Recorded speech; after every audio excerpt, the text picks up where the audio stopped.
चलिए सबसे पहले हम सभी छात्र छात्राओं का कॉन्सेप्ट एजुकेशन पॉइंट में स्वागत और अभिनंदन करते हैं। आज हम लोग कक्षा 10 के मैथ के चैप्टर नंबर 2 पर स्टार्ट करने जा रहे हैं, जिसका नाम है बहुपद पॉलिनोमियल। इसके पहले हम लोग नंबर सिस्टम संख्या पद्धति के सभी एक्सरसाइज किए हैं। जो भी हमारे जितने भी छात्र छात्राएं नहीं देखे हैं वो जाकर उनको अच्छे से देखें, और आज हमारा जो नया चैप्टर है उसके लिए आप लोग पेन कापी के साथ एकदम मजबूती के साथ एकदम लगे रहिए और देखिए, और पढ़ाई करने में आपको बहुत मजा आने वाला है। चलिए हम लोग अपने शुरुआत करते हैं कि सबसे पहले हमारा जो चैप्टर है बहुपद किससे कहते हैं, यानी बहुपद किससे कहते हैं, बहुपद के बारे में आज हम लोग को क्या करना है, पढ़ना है। तो सबसे पहले चलिए हम लोग बहुपद की परिभाषा जानते हैं, फिर बहुपद के प्रकार जानते हैं, बहुपद कितने प्रकार के होते हैं। ठीक है, तो हम लोग पहले देखेंगे बहुपद की परिभाषा।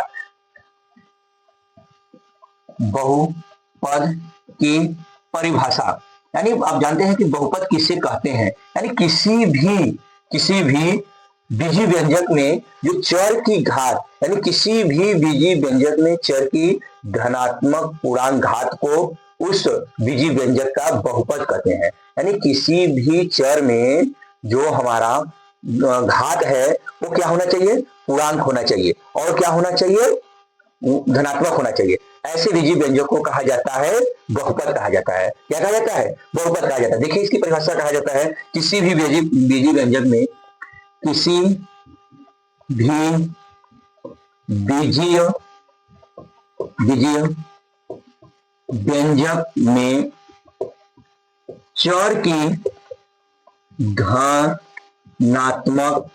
धनात्मक घात या किसी भी बीजी व्यंजक में चर की धनात्मक घात या पूर्ण संख्या हो, या पूर्ण संख्या हो, तो किसी भी बीजी व्यंजक में चर की धनात्मक घात या पूर्ण संख्या हो, तो ऐसे बीजी व्यंजक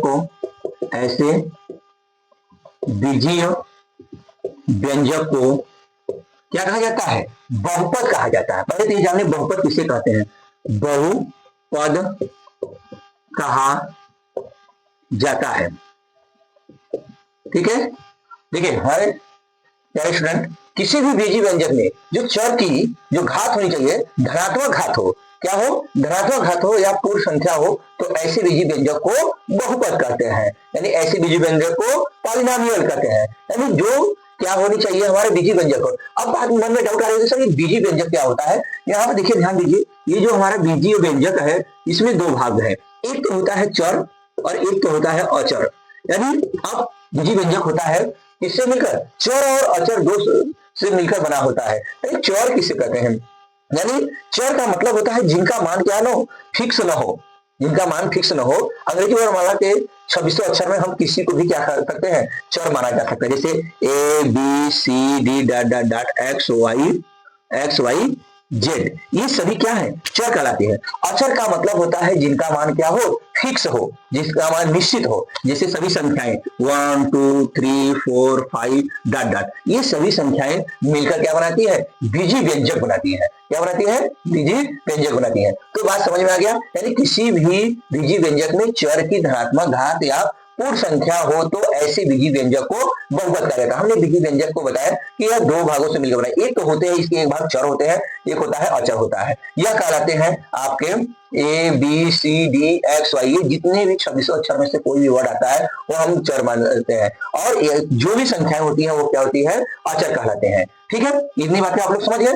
चलिए अब हम लोग इसको लिख सकते हैं, अब चर के प्रकार क्या लिख सकते हैं, चर के प्रकार, या तो आप लिखना चाहते हैं तो लिख सकते हैं चर के प्रकार। चर के प्रकार, तो आपके चर जो है चर निम्नलिखित प्रकार के होते हैं। चर क्या होते हैं, निम्नलिखित प्रकार के होते हैं। चर के प्रकार नहीं, ये बहुपद के प्रकार, ये है बहुपद के प्रकार।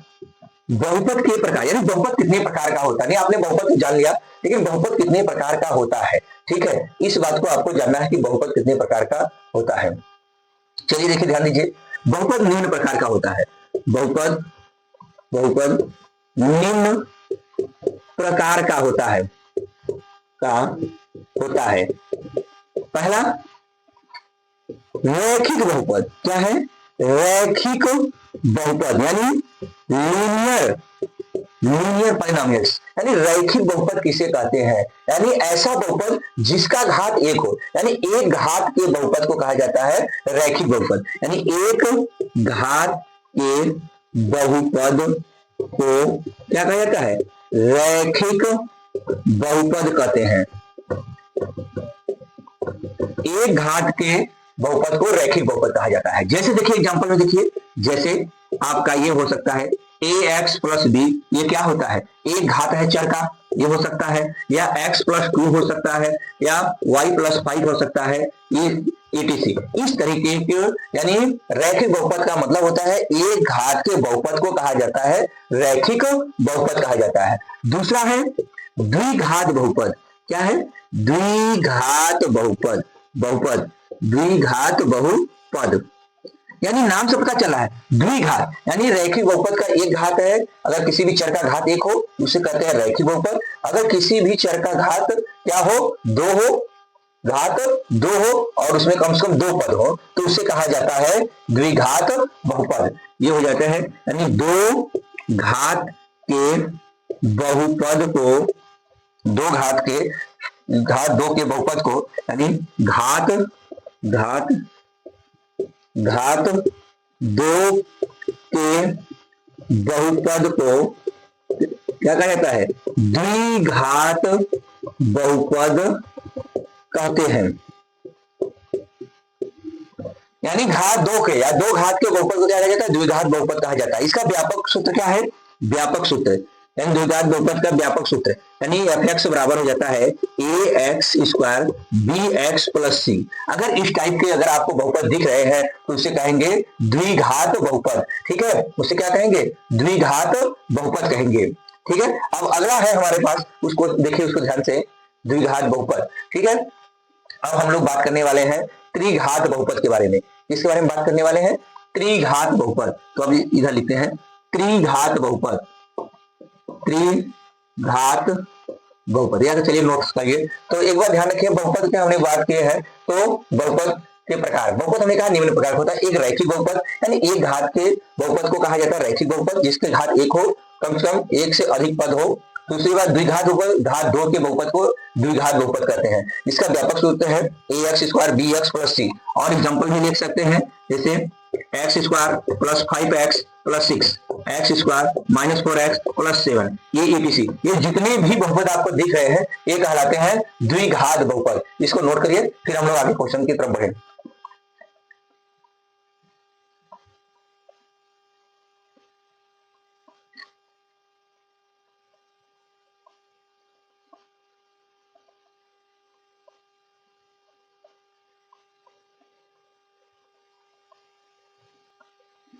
चलिए नोट कर लें। देखिए त्रिघात बहुपद यानी घात तीन के बहुपद को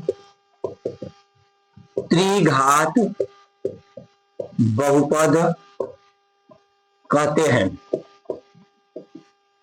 घात तीन के बहुपद को क्या कहते हैं? त्रिघात बहुपद कहते हैं। जैसे एग्जांपल में इसका फॉर्मेट देखिए, एक व्यापक व्यापक रूप इसका क्या होता है इसको भी जानो। यानी एफ एक्स बराबर होता है a x cube plus b x square plus c x plus d. यानी त्रिघात बहुपद, यानी घात तीन के बहुपद को कहा जाता है त्रिघात बहुपद जिसका व्यापक रूप है a x cube plus b x square plus c x plus d. इस प्रकार के अगर आपके सामने कोई भी बहुपद आता है तो उसे कहते हैं त्रिघात बहुपद। जैसे एग्जांपल ले लेते हैं हम लोग, जैसे देखिए ध्यान दीजिए, X cube plus 3x square plus 4x plus 5। पहला example Y cube plus 2y square minus Y plus 6, ये हो जाएगा। तो ये क्या है? इसके एग्जांपल है। तो हमने आपको बताया कि बहुपद किसे कहते हैं, बहुपद के प्रकार किसे कहते हैं। ठीक है, बहुपद कितने प्रकार का होता है? हमने कहा बहुपद निम्न प्रकार का होता है। रैखिक बहुपद के बारे में बात किए, द्विघात बहुपद की बात किए, त्रिघात बहुपद की बात हो गए। तो इसी तरीके से चतुर्थ घात, यानी जिसके अधिकतम 4 घात हो वे कहलाते हैं चतुर्थ घात बहुपद। इस तरीके से बहुपद हमारा निम्न प्रकार का होता है। ठीक है, इसको नोट करिए, फिर हम लोग आगे क्वेश्चन करते हैं।